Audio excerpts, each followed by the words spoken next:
may nakita kong stock na mahogany. Nariso ko na yung ilang pirasong gagamitin natin. Riso natin tong isa. Baka kulangin.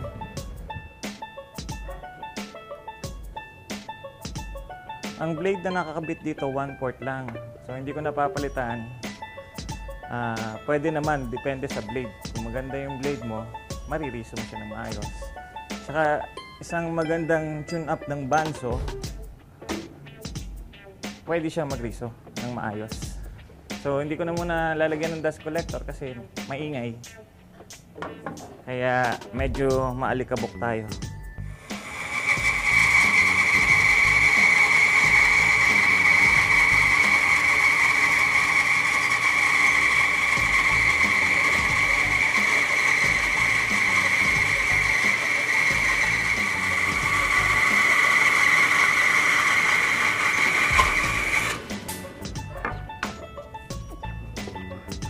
Pagkatapos nating mariso, i-join ko yung isang face, tapos mamaya sa thickness planer naman yung isang face.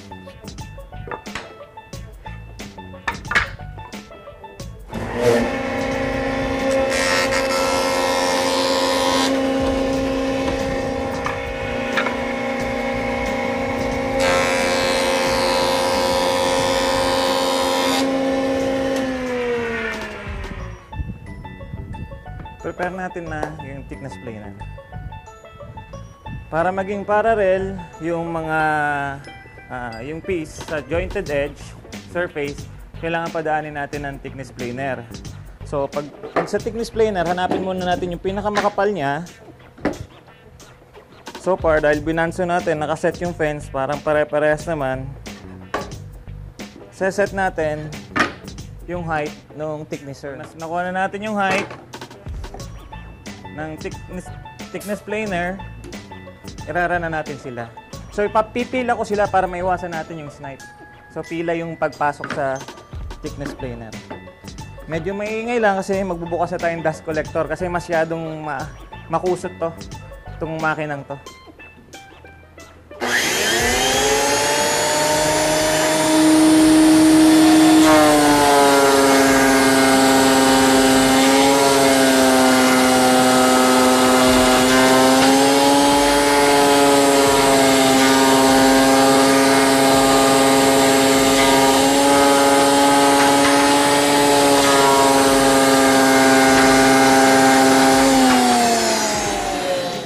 Resulta ng pagpila sa thickness planer is nabawasan natin yung snipe. Halos walang snipe oh. Meron lang doon sa last piece pero halos perfect yung pagkaka-plane. Uniform na yung sizes nila. Mimila natin sa table saw para sa proper dimensioning naman. Kakat natin yung mga piece sa table saw para sa proper dimension ng kapal.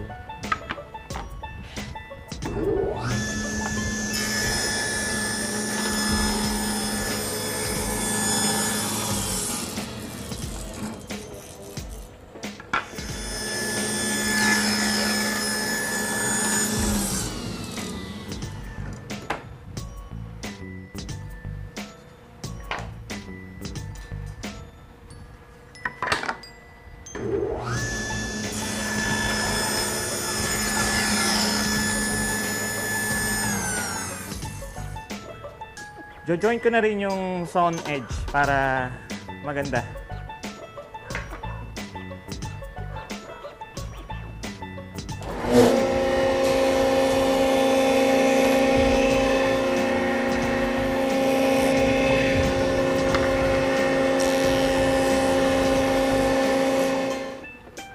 Ang isang kagandahan ng perfectly tuned na jointer is kapag ka nag-join kayo ng dalawang edge, pinagdikit nyo, halos hindi nyo na makikita yung pinagdugtungan.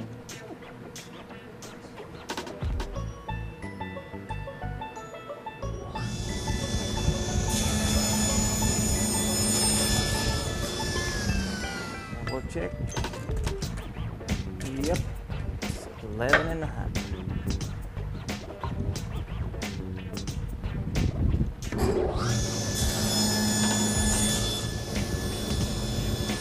make sure na nakabat siya dito sa stop block.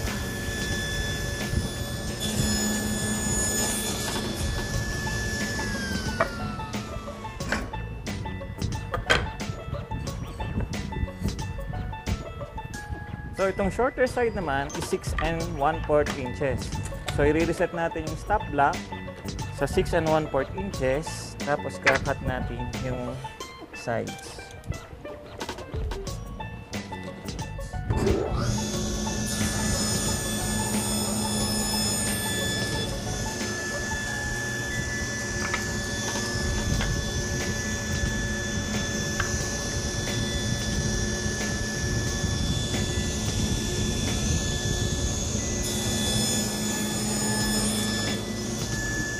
Ayan, kumpleto na yung mga side natin para sa box joint.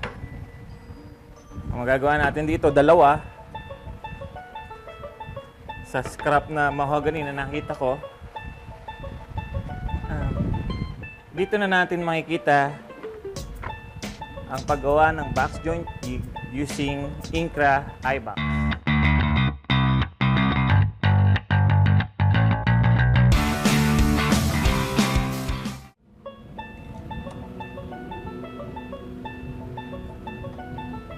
So, ito yung dado blade na gagamitin natin.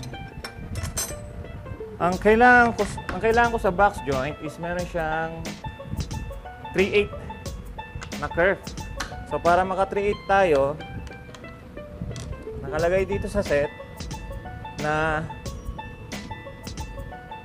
dalawang blade at saka isang chipper spacer. So, dalawang blade, which is ito, saka isang chipper para magkaroon ng ang curve blade ng 3/8 inch.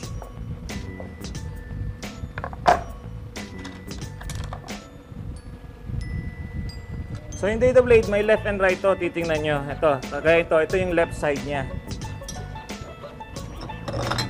Left side, isang chipper.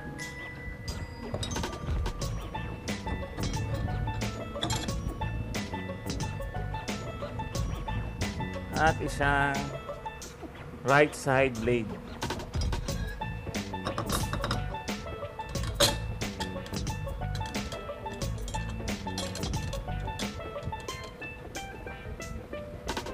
Siguraduhin nyo rin na alternate yung mga carbide tip.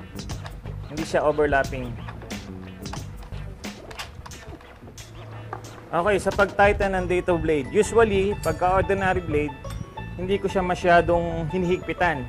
Pero ngayon, hihigpitan ko siya ng siguro mga 25% sa usual kasi stock dado to, medyo mabigat at yung particular model ng saw na to is may brake. So, reverse thread siya. Pag bumibili siya, pumreno yung motor, maaaring matanggal yung thread. Kaya hihigpitan ko siya. Hihigpitan ko siya than usual. Well, ako lang to. Ewan ko sa ibang user ng mga saw na to, pero ako, pag stock dado, hinihigpitan ko. Siyempre, hindi na rin mag-work yung riving knife. Kasi dado na yung gamit natin. So, tatanggalin natin yung riving knife. And, pati yung standard, yung thin curve insert natin, yung zero clearance insert natin, hindi na rin mag-work sa kanya. Sisirain niya yan. So, meron akong dado insert. Ngayon, kukunin din natin yung kapal ng piece na gagamitin natin. Tapos, i-align natin sa dado blade height.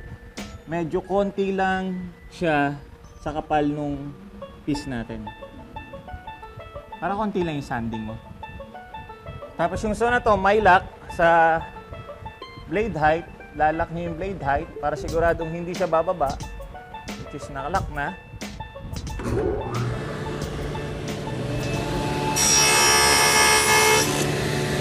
One cut. Yes. Ayan, discuss ko lang since pangatlo na yung Yung cut niya na susunod is lalampas na sa gitna, ibabaliktad na natin siya. Kasi since centered box joint yung ginagawa natin, symmetrical yung dalawang side, yung curve dito sa gitna, yun yung nag-a-adjust. Okay?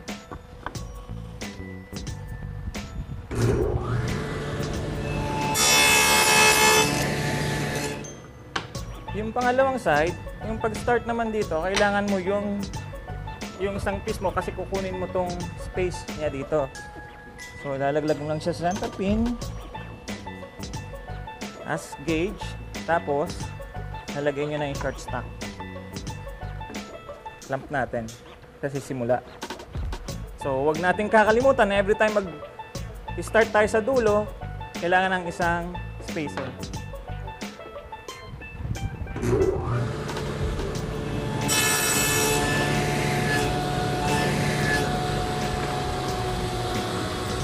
Pagkatapos ng spacer, so ito yung cut kasi gumamit tayo ng spacer. Ayan yan. Equivalent yan sa size nito. So, i-slide mo lang siya sa pin. Then, diretso na tayo sa cut.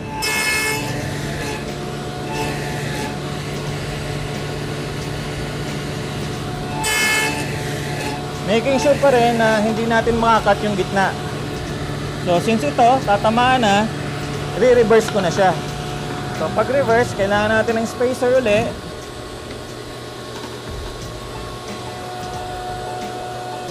Clamp natin yung initial para hindi gumalaw. And proceed with the cut.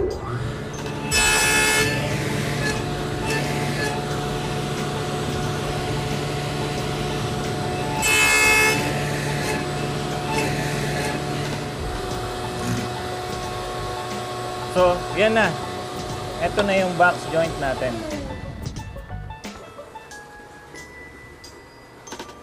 So, ito na yung centered box joint natin.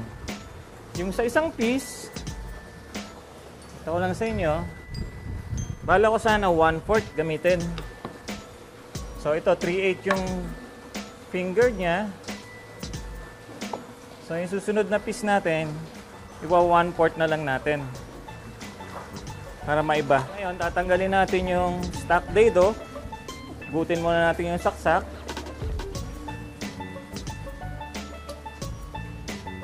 Bawasan natin ng chipper para sa 1/4 na since 1/4 na siya, finger joint na siya.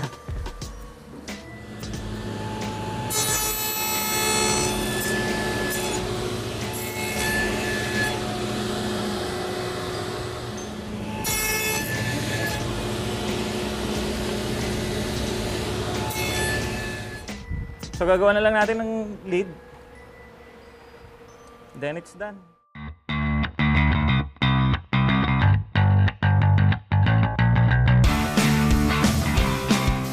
Para sa bottom part ng box natin, ito, gagamit tayo ng router table. So, sa router table ko, may nakasetup na 1/4 inch na straight router bit. So, sinet ko na siya. Para sa distance, kung meron akong na-route na iba, kasi yung baba ko is 1/4 din. So, sa router table, i-ano natin yung groove. Dahil box joint siya, pag diniretso ko dito, papangit. Lilitaw yung groove ng button part natin. So, ang gagawin natin sa router table, mag-i-stop route tayo.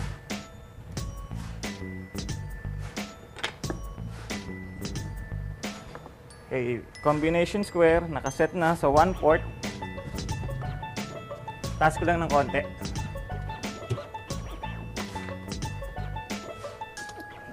Tatlong pass tayo para sa 1/4 inch din.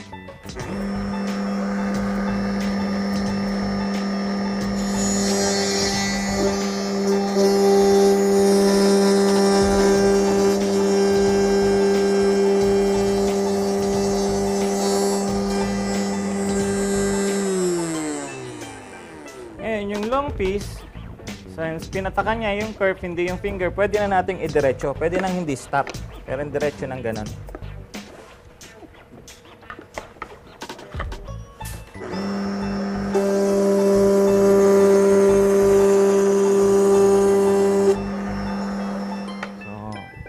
malapit na tayo sa 1/4 na target natin. So, isang pass na lang para sa final depth niya, which is 1/4.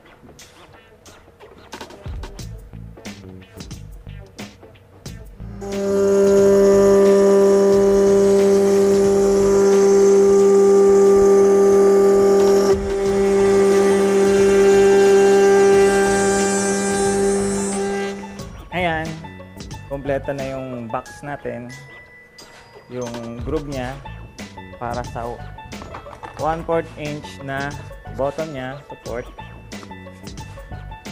Ngayon, ikakat natin to sa table saw para sa size. Kakat natin to sa size 4 in 1/8 yung lapad by 8 yung 8 inches yung haba.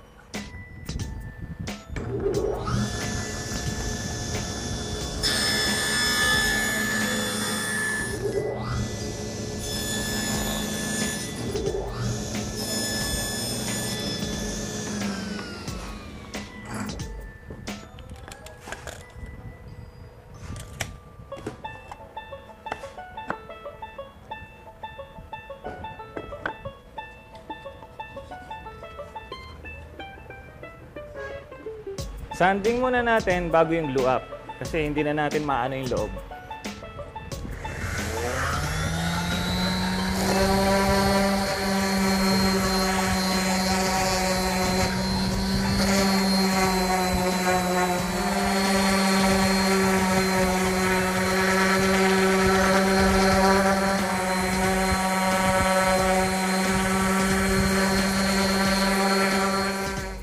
Glue up na.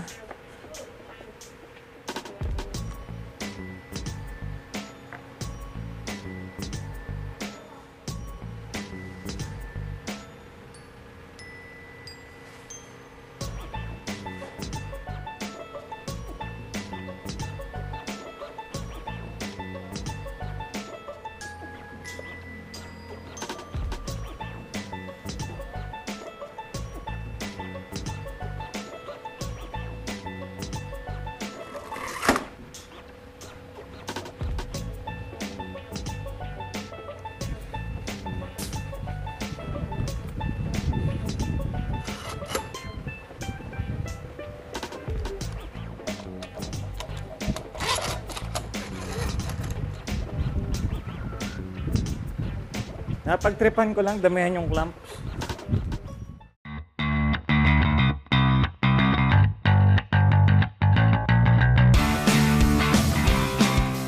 Yung taklob ng box natin, sisimplihan ko na lang, didikitan ko lang siya sa ibabaw. So pagkadikit ko sa ibabaw, pag tuyo na, nasan na lahat, tsaka natin hahatiin para yun na yung taklob niya. Imbes na gumawa pa tayo ng isa pang box. Mas accurate kung isang buong box tapos i-slice natin para maging lid niya. So, ganoon na lang gagawin natin. May mabait sa cab, taga-cab, nag-donate. Black walnut. So, ito yung gagawin kong lid niya. Kakahinayang lang. Re-reason natin para dalawa yung magawa natin dito sa isang side na to. Hatiin natin.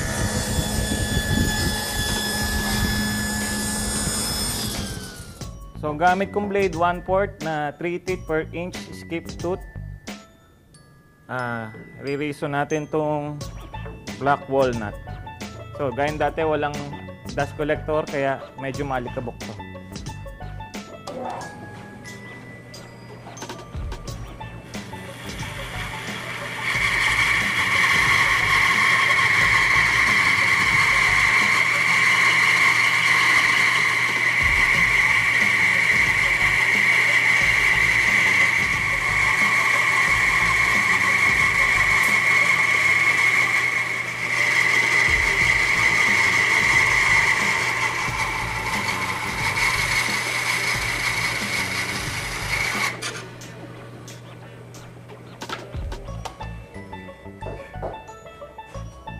Walnut.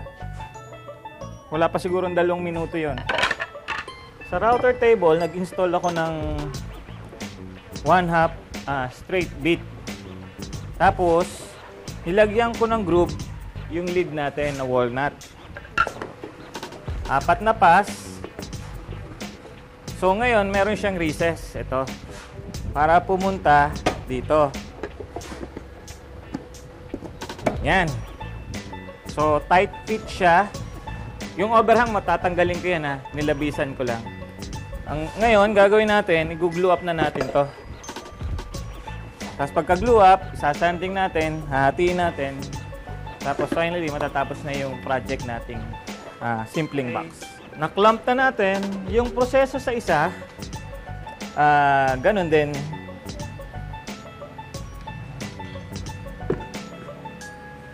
Cut natin, tapos didikit natin. Tapos yun na. Hintay na lang nating matuyo. Para cut natin yung lid. Tuyo na yung glue sa box natin. Gagawin na lang natin, isasand natin yung mga protruded finger. Maraming option para isand to. Pwede kayong gumamit ng handheld belt sander. Pwede ring i-hand plane, pero medyo mahirap siya sa hand plane. Pero dito sa shop na to, meron tayong oscillating belt sander. So doon natin siya i-flash, isa-sand. Etong makinang ito na yung pinakamabilis na way para isand to ng accurate.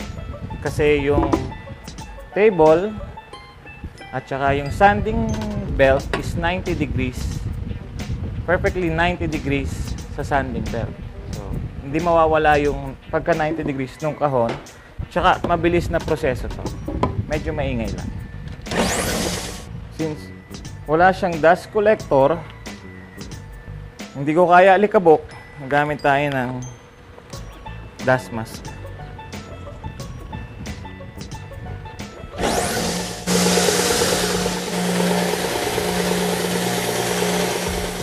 Meron tayong dalawang option para makat yung lid. Ang isa, gamit yung table saw, at yung isa, gamit yung bandsaw. Sa build na to, gagamitin kong pang-cut ng lid, table saw. So may konting tip lang ako sa table saw. Pag siniset nyo yung blade, huwag nyong ilalampas sa kapal ng piece na ikakat nyo.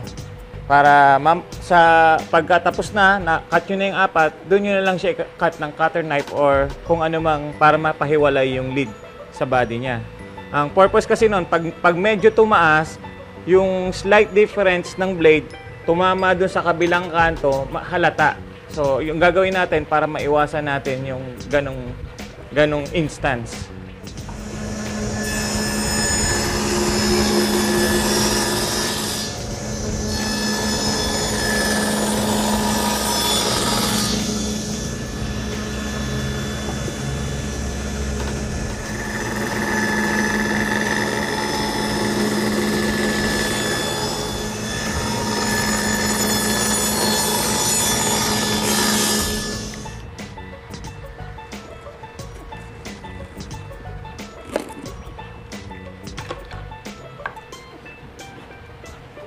Clean up na lang tayo dito sa side na kinatter natin.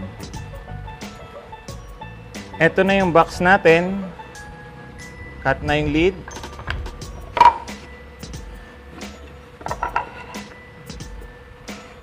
So, minimal sanding na lang gagawin natin. Okay yung cut. Ngayon, sa hardware niya, may natatago pala akong ganito. Hindi ko lang kung saan ko nakuha to eh.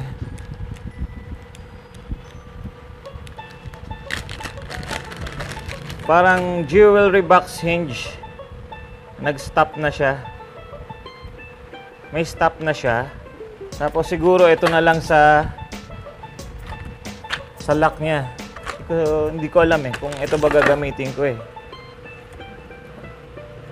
Dali lang naman to. Kailangan mo lang siyang may butas sa side. So ito yung gagamitin natin sa hinge. After this, finish natin siya. So, ang iniisip kong finishes, ito yung mga hardware. Ngayon, sa finishes ng ating box, meron akong pinagpipilian kung lalagyan ng pagkain to. Ito yung gagamitin ko. Mineral oil. Food grade siya.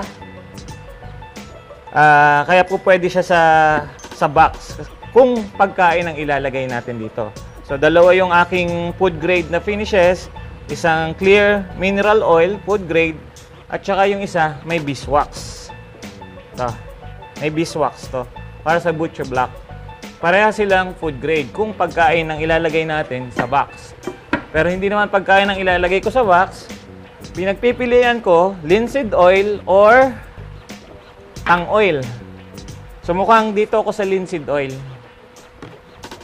Saka ng project tong tang oil. So yan yung finishes na pinagpipilian ko.